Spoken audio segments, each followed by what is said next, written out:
Divorce is one of the most challenging transitions in life, and without the right guidance, it can quickly turn into a disaster. Welcome to Dodging Divorce Disasters, the show that helps you navigate the legal, financial, and emotional pitfalls of divorce before they happen. Each episode, we sit down with top professionals in the divorce community to hear real-life war stories, cautionary tales from the trenches of divorce.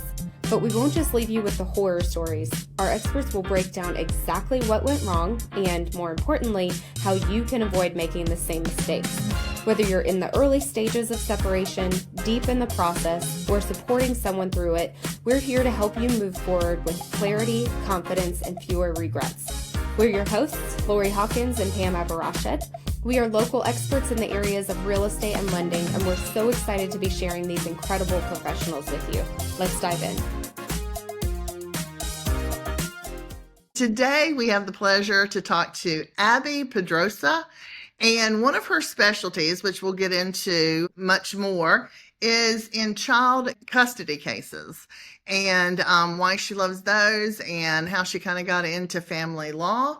So we'll get started. Cool. So Abbie, I am just going to let you kind of introduce yourself, who you're with, what you practice, where you practice, maybe the specific counties that you work in, and then we'll go from there. Sure. So I'm Abbie Pedroza. I work at a firm called Jones, Childers, Donaldson, and Webb. We're located in Mooresville.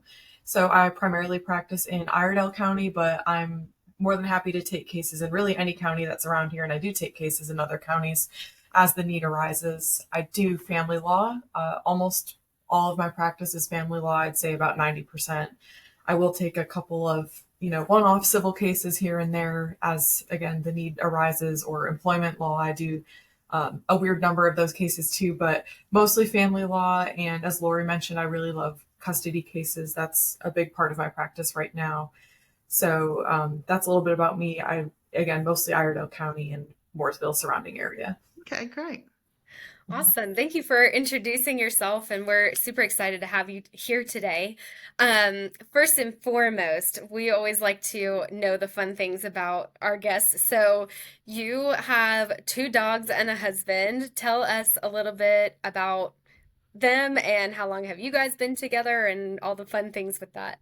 Yeah, absolutely. So my husband and I have been together for 6.5 years now. We got married a year and a half ago. So known each other for quite some time, but still in the newlywed phase, I guess. And we don't have kids together yet, but we do have 2 dogs who are our kids for now. We treat them like our kids, and we do everything with them. We bring them pretty much everywhere that we possibly can, on vacations, trips, going out to eat. They're very big, active dogs, so we try to fulfill their needs as much as we can, and we are the crazy dog parents. We fit that stereotype pretty well. I think Pam and I both fall into that category too. My kids are grown, and now I have grand dogs, but love them. Absolutely. Dogs are the spice of life, I always say. They totally are. Exactly. Well, we are here to learn more about you, and what we like to start off with is your biggest divorce disaster, because we always want people to hear what can go wrong and how they can potentially avoid that same mistake as what you experienced with some clients of yours. So why don't you tell us about your biggest divorce disaster, and then kind of go into how others might be able to avoid what your people experienced? Oh, sure. That's a great question. I would say my biggest divorce disaster was someone who came to me for a consultation probably a few months ago now. Him and his ex-wife decided that they wanted to separate, and they wanted to do everything themselves. They felt like they had a good agreement. They were on the same page. So they used one of those online websites where you can just kind of like plug in information, and AI makes your own separation agreement for you. So they did that. They signed it. They notarized it, and they felt like everything was good to go. And a few months later, my client realized things were very much not good to go, and came to me asking if there was a way that he could somehow unwind this whole thing. Because what he didn't realize is that he agreed to pay a huge sum of alimony for life. That was more than half of his income, and they had only been married for 5 years. And basically his wife had told him like, hey, I'm just going to put this in here. I'm really never going to ask you for this, but it's just a formality. You kind of have to put it in here. So we're just going to go ahead and put it in here and agree to it. And my client was like, sure. Okay. I mean, we're on good terms. I take your word for it. But he had a fully executed contract that was notarized that put him on a huge obligation that I would have never advised someone to do that. A court would have never made you do that. So that was an absolutely huge disaster. So in circumstances like that, I think it's important to know that there's very, very little we can do about it unless we can somehow prove grounds to have that contract modified or deemed unenforceable. And I was luckily able to pull a few strings and negotiate an amendment to that contract. But I would say my advice for anyone getting ready to go through a divorce, even if you think everything is amicable and you're on the same page and you guys are agreeing to everything, it is so worth still at least seeking a consult with an attorney to just say, hey, this is what we're thinking.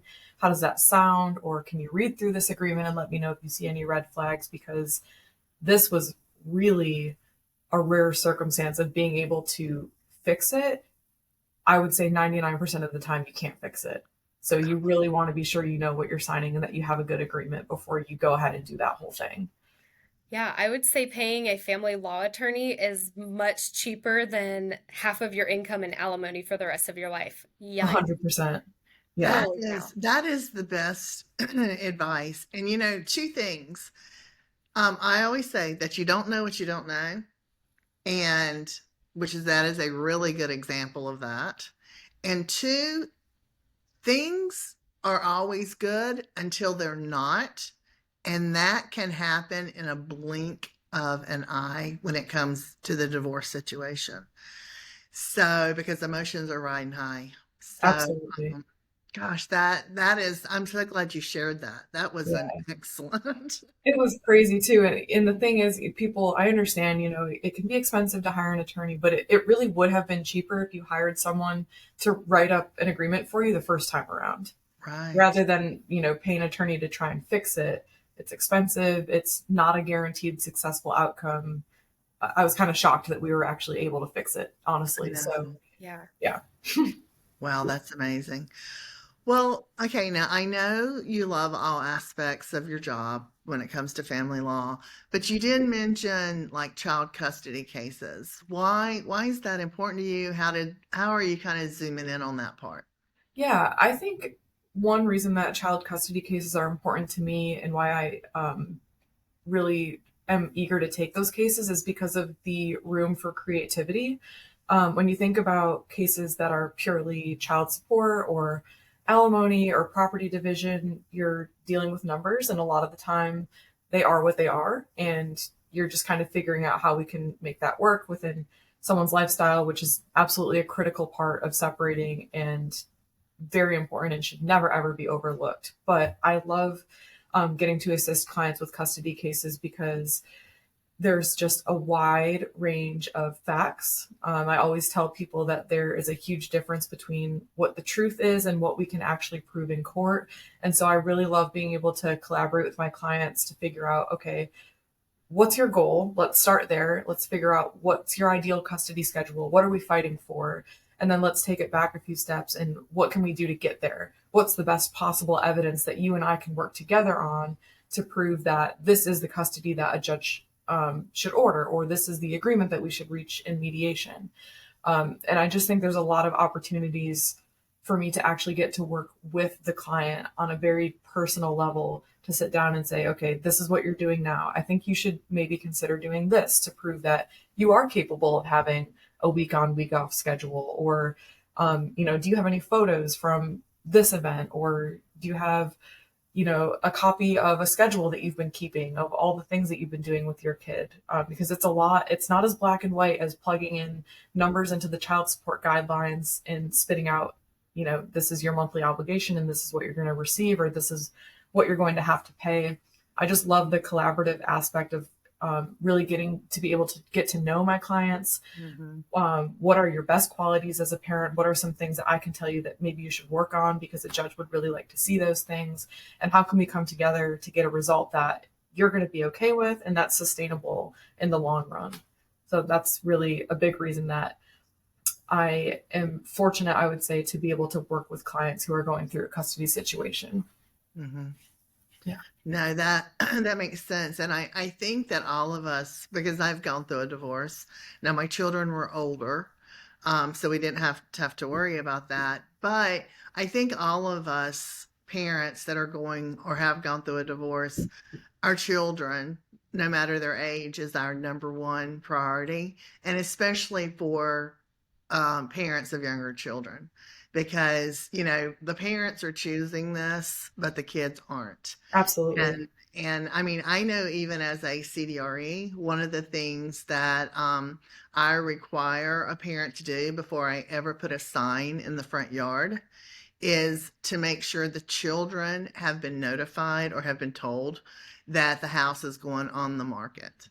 Because, the kids' life are already upheaval. Mom and dad are, splitting up.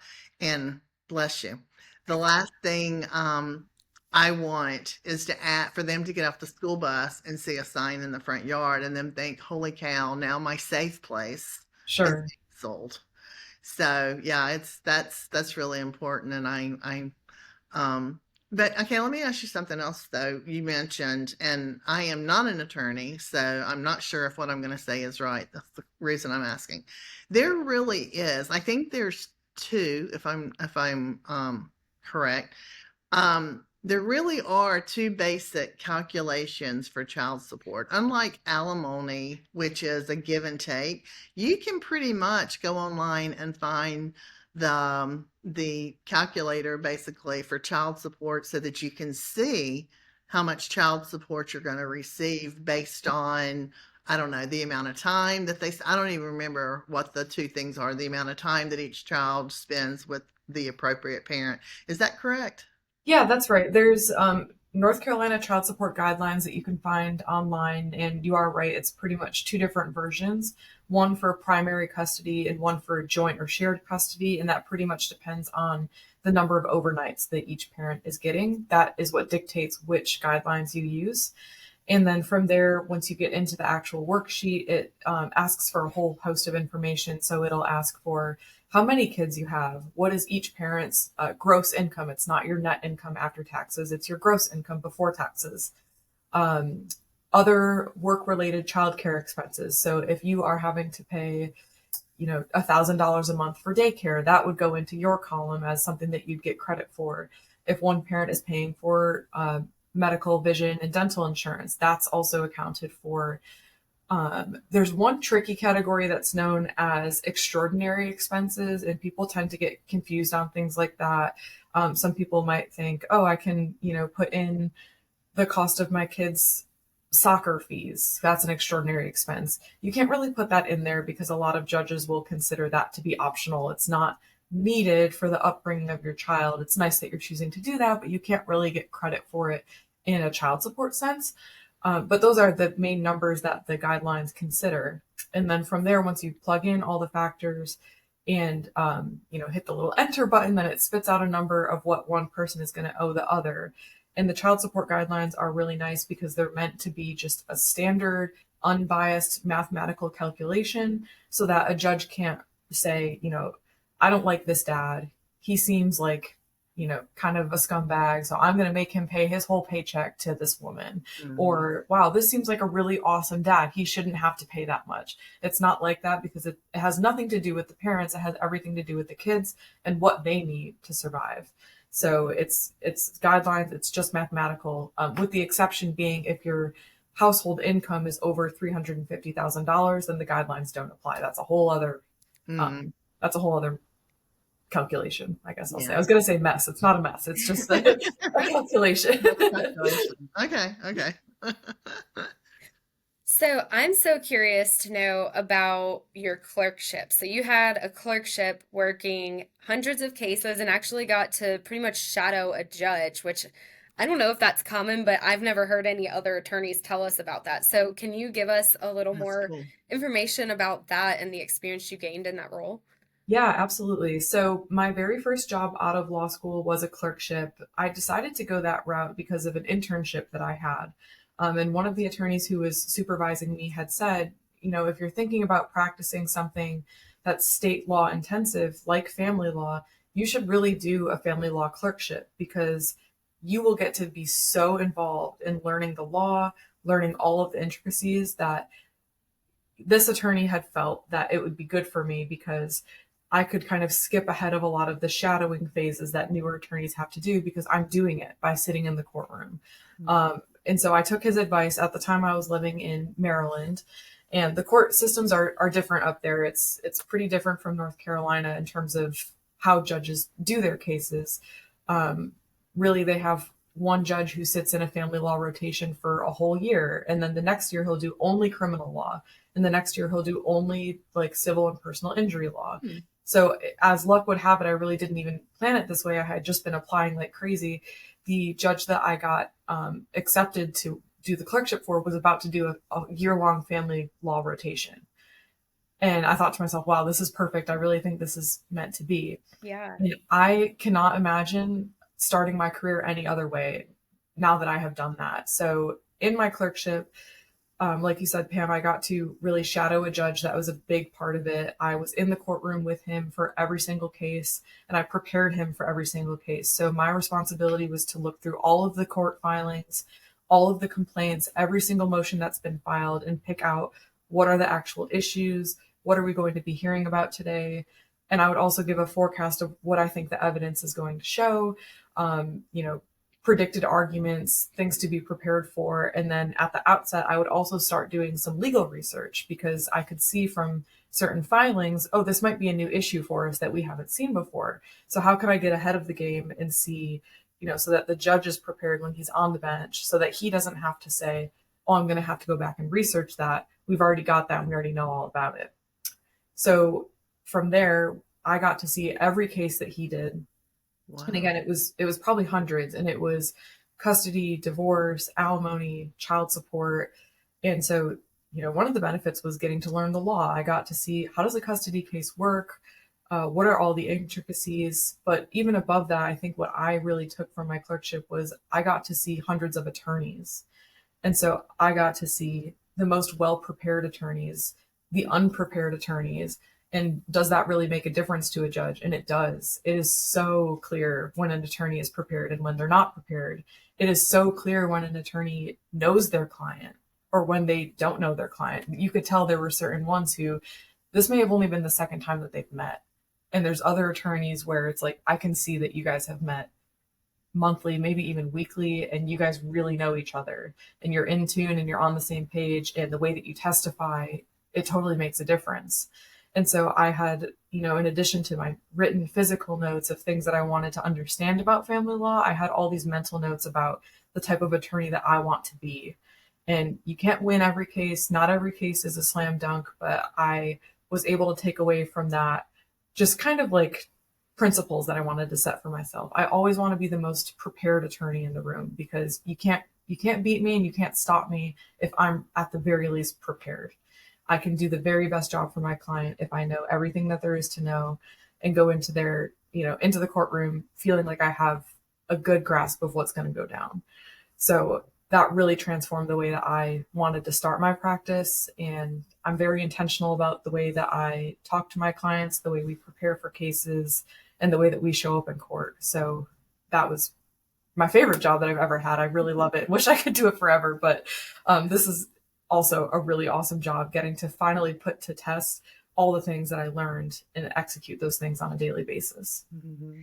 I think that's such a good point too, because in today's world, everybody's about like technology and AI and how can I make this easier and faster, and having a relationship, whether it's in family law or just whatever. I mean, whatever you're doing in life, relationships help so much.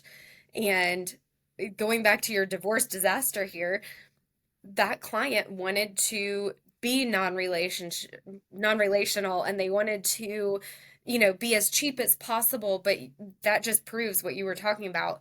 Having a relationship with your attorney is so important. And again, you might think like, oh, I want to go the cheap route and not meet with my attorney as many times as I need to and save money, because attorneys charge hourly. But at the end of the day, if you spend that little bit of money and make that little bit more of an investment now, it's going to pay dividends for your results. And so that was a really great way, whether that was intentional or not, to Yeah. show why it's so important to use somebody instead of just going Yeah. online. And that's such an amazing story. And I mean, what I honestly, now that I hear you say that, I cannot imagine that everybody would not want to do that because, even though I'm a realtor now, I have an accounting degree, and what you learn in school does not prepare you for real life. So, I No. mean, in law school, you learn the law, right? Hmm. But when you get out and actually start practicing law, then it's totally different.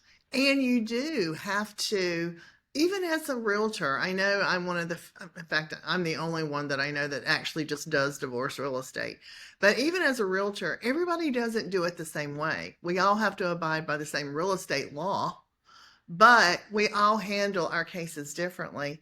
It's Yeah. the same thing as a mortgage lender and definitely as a family law attorney.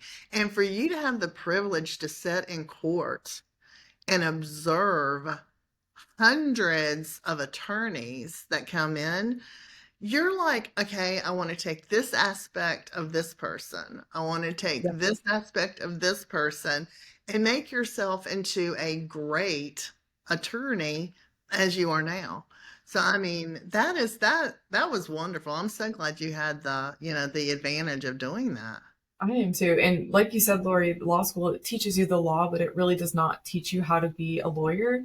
And that is definitely the biggest thing that I took away from that experience. More so, too, after every single time we finished a case, the judge and I would go back into chambers and I would have the opportunity to discuss it with him. And we would discuss, how are we going to rule on this? What kind of custody schedule are we going to put in place?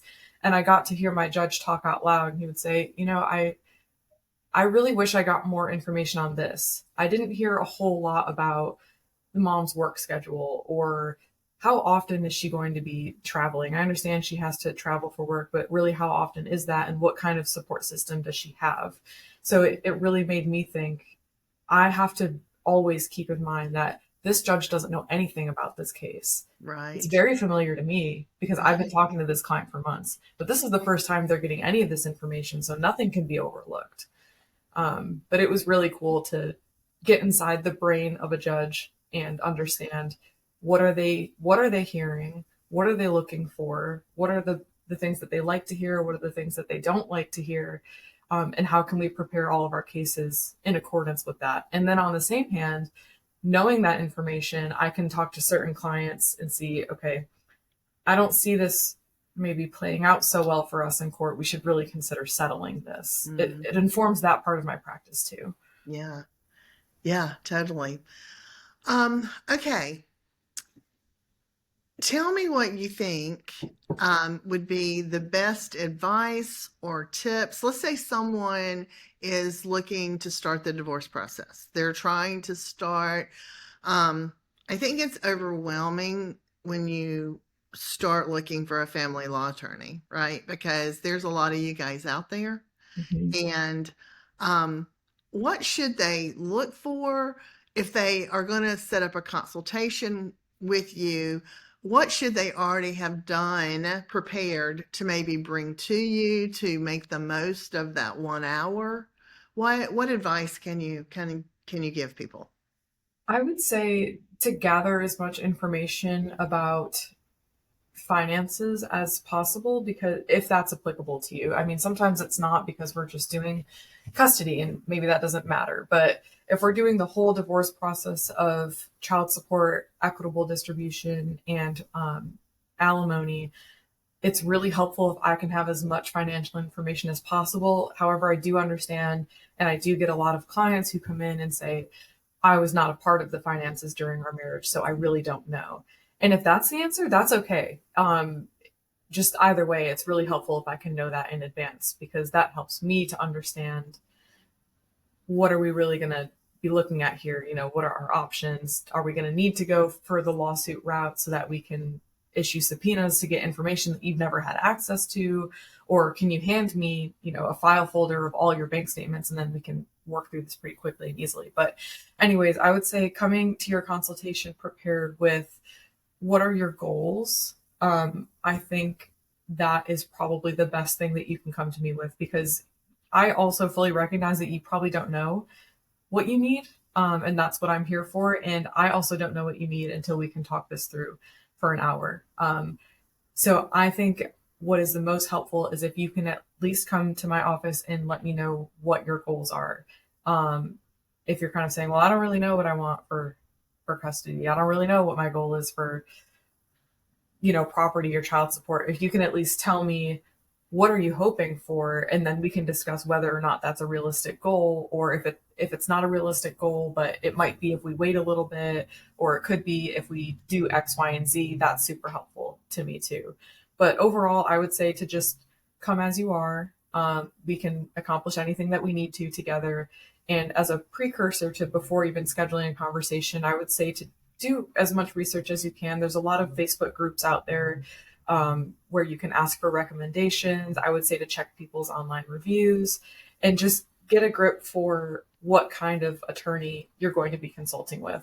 I certainly understand that it's not easy because most attorneys charge a consult fee, and you probably don't want to spend a whole bunch of money to just interview a whole bunch of attorneys, but it is important. It's so important that you end up with someone that you feel comfortable with, whether that's me or whether that's someone else.